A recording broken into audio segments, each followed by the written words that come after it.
Hey everyone, welcome to Love Life Vape. Today we're going to be looking at rebuilding a coil for my Aspire battery and plume rebuildable RDA by E-Cigs, and this is a very fantastic RDA. I just want to show you guys what I'm currently using. This is a dual coil, not quite parallel, but it doesn't really matter. There's obviously positive post, two negative posts, so that's why it's one's on the left hand side, one's on the right hand side, if you can imagine.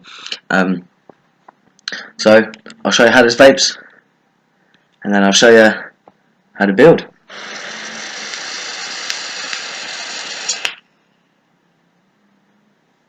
What does?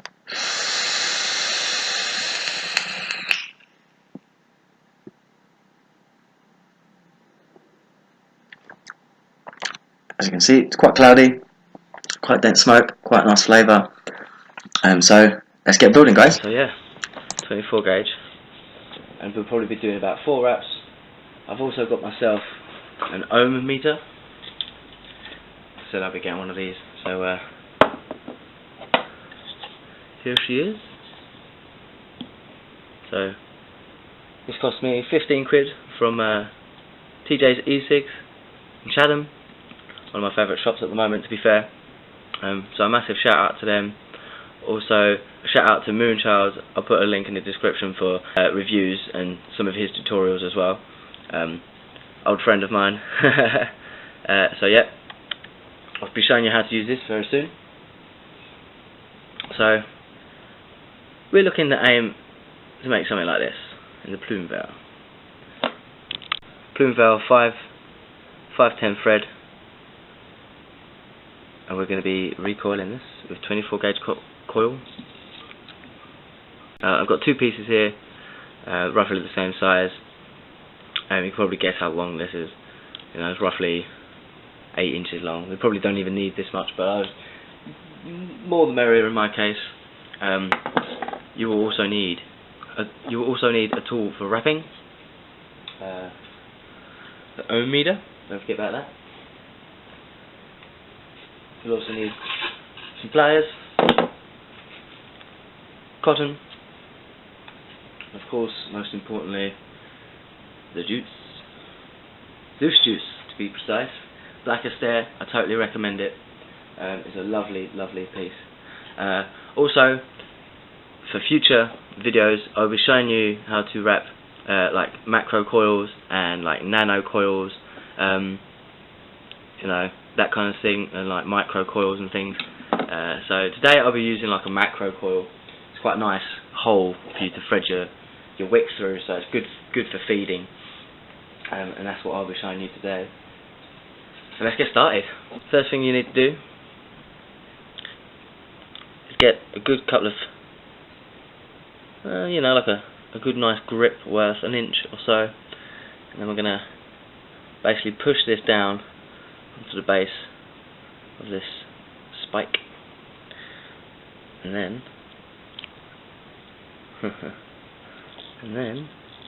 we're going to give it a good old wrap.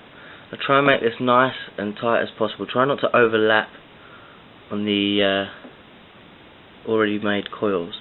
And we're going to go for 4 wraps. So that's, sorry guys, I'm not in the shop. So that's about 4 wraps.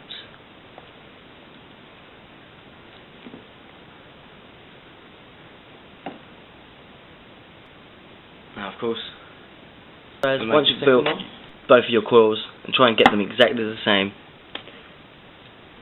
in, you know, thickness, exact same amount of wraps.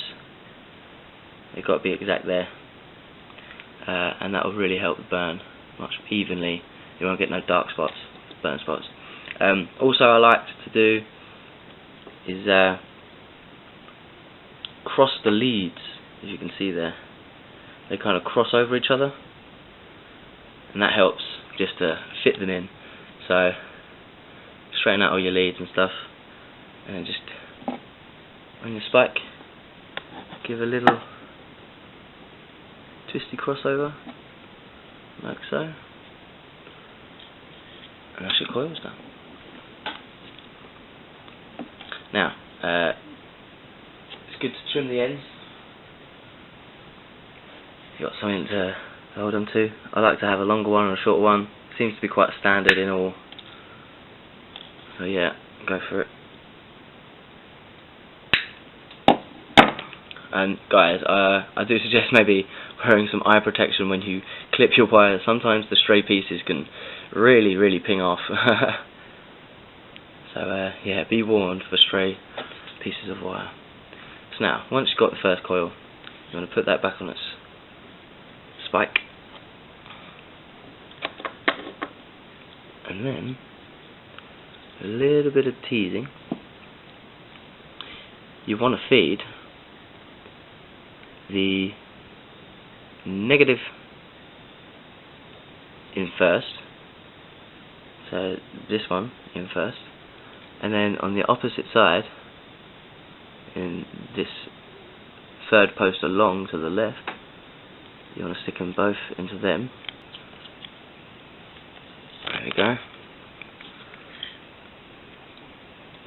And now what you want to do is get your screwdriver. We can always fiddle with it once we start heating the coils up. So bear down on those screws as far as they can go. Obviously don't overdo it, but the tighter the connection, the better the chances of a good read through your own meter. So remember that, people. Bear down that nice and tight. It's a good idea to probably put some purchase onto this central post, just because it likes to swivel around. It's basically connected to the copper receiver. So that's basically your first coil. Yeah. Clip, clip. That's one coil. Now I'll do the exact same with the other coil. And on those screws, people.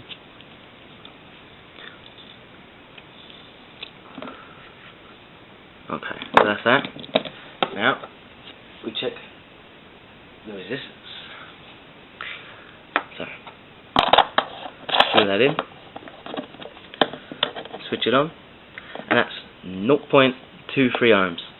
Now that's pretty good, and I'll tell you for why.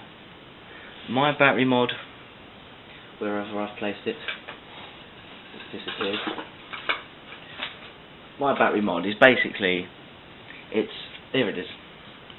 You might not be able to really read it, but along here on the specification it says 0.3 ohms to 1 ohm, right? And that's the kick out. So you kind of switch in between. I might need to tighten down on these screws. So once you tighten down, careful not to twist that central post like I said before. It's definitely annoying. Once you really bear down on those screws, you should get an exact reading. It shouldn't fluctuate really, but it's probably because I'm moving the box around, but that's fine, you know what I mean? It's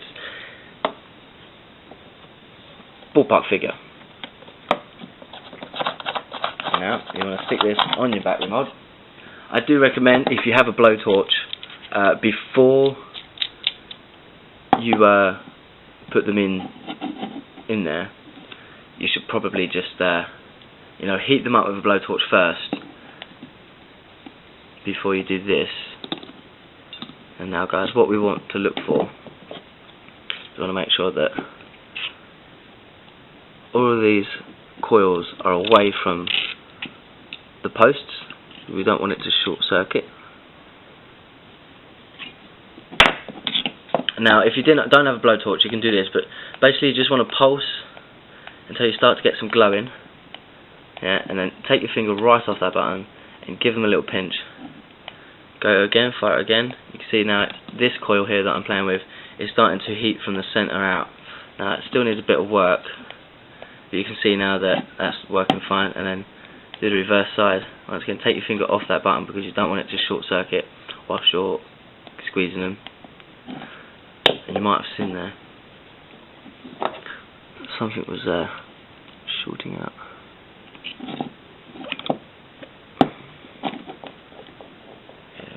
So I want to get that nice and squished too, and it should start to burn evenly, I say, but hey ho. So I'm gonna shred this down the middle again. Yeah, that's probably a little bit better. Now you want to keep this end fluffy and kind of twist and pinch the other end. I recommend probably stick it on here. Gives you a little surface to work on. So we are. You want to thread that through. He says. There we go. Gives that a nice little gentle tug. Now I like to do this because it fluffs up the ends here. It's just personal preference, but you know, I think it keeps the cottons nice and tight inside the coil itself. So same again, turn the sucker around. And if you have got a pair of tweezers, so once you have your wicks in place, you want to trim them down, leave a nice short amount on the end there. Don't want them too long or nothing, because the next thing we're going to do is we're going to poke some of this cotton underneath the coil. Leaving the coil exposed though.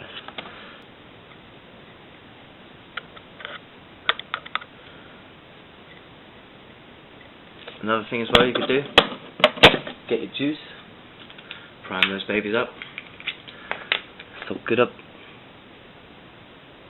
So Blackest Air, everybody. This is very nice vape. I do believe it's 70% VG. Not my preferred choice, but I like 100% VG all in all. But for flavour, this is lovely. It's off quick. Another thing you can do with this ohm meter is also check the voltage of your mod boxes and stuff. If you're well, lucky enough like me, you can fit this on, it just screws right in. But the bigger boxes might not actually screw through there. So you've got that on there. Switch it on, and it says 1 for no electricity is running through it. And then you hold your button like you're taking a hit, and it comes up with the voltage 3.79 because it's not fully charged. 3.79 volts.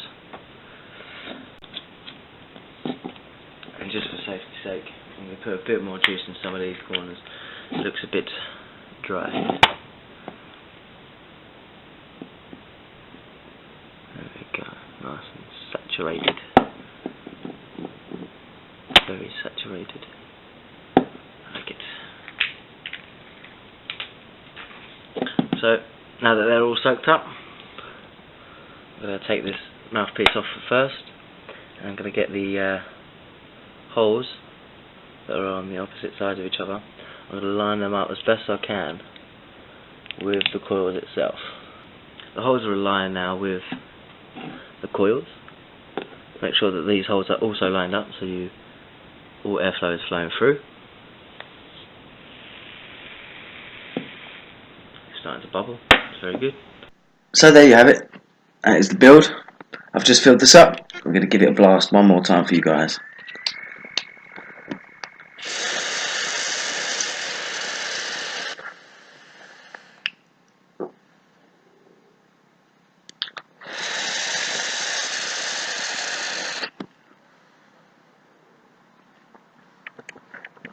No problem heating up. It's quick. It's ready to go. Heats up really nice. So I think it's a pretty good build, guys. Once again, let us know if there's anything you want any requests, any type of coils that you're wanting to do but not really sure how. I'm sure I'll give it a go. I love all this technical stuff. So I hope my film's been inspirational. I hope you've learned something. I hope you can take something away from this. And if not, I've wasted my time, but I don't care. I'm doing it for you guys. So enjoy.